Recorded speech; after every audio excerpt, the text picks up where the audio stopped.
समावयवता, isomerism. तो देखो कोई दो कंपाउंड जिनका मोलिकुलर फॉर्मूला तो समान होता है, मतलब अणुसूत्र तो समान होगा, लेकिन भौतिक और रासायनिक गुणधर्म होते हैं ना, वो भिन्न भिन्न होते हैं। For example CH3CH2OH, CH3O CH3, दो कंपाउंड दिए हुए हैं। तो देखो इसमें और इसमें दोनों में कार्बन सेम है, दो कार्बन है, हाइड्रोजन सेम है, 6 हाइड्रोजन है, ऑक्सीजन सेम है, 1 ऑक्सीजन है। इसका मतलब मोलिकुलर फॉर्मूला तो क्या हो गया, सेम हो गया। अब देखो ये OH लगा हुआ मतलब ये एल्कोहल है, ये बीच में ऑक्सीजन है मतलब ये ईथर है। एल्कोहल जो होता है ना वो रूम टेम्परेचर पर लिक्विड होता है, लिक्विड स्टेट होती है इसकी, और ये क्या होता है, गैस में होता है। मतलब दोनों का भौतिक गुणधर्म, फिजिकल प्रॉपर्टी अलग अलग होगी, तो इन दोनों को हम क्या बोलेंगे, मतलब ये क्या है, आइसोमर है आपस में। अब कौन सी आइसोमर है वो आगे देखेंगे। देखो अब देखो आइसोमेरिज्म होता है एक तो संरचनात्मक, एक होता है त्रिविम। संरचनात्मक आइसोमेरिज्म पढ़ते हैं हम। देखो एक होता है चेन आइसोमर, चेन आइसोमर जिसको हम श्रृंखला बोलते हैं।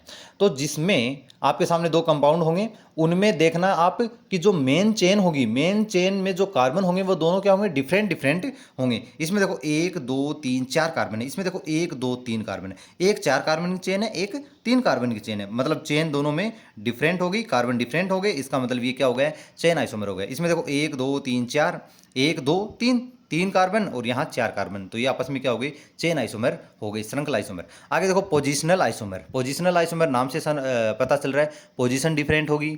यहाँ देखो 1 2 3 4 5 कार्बन चेन है, 1 2 3 4 5 कार्बन है, मतलब कार्बन चेन सेम है, लेकिन Br यहाँ लगा हुआ है 1 नंबर पे, यहाँ लगा हुआ है 2 नंबर पे। मतलब जो प्रतिस्थापी है उसकी पोजीशन क्या हो गई, डिफरेंट हो गई। तो ये क्या हो गया आपस में, positional isomer. Molecular formula change नहीं होना चाहिए।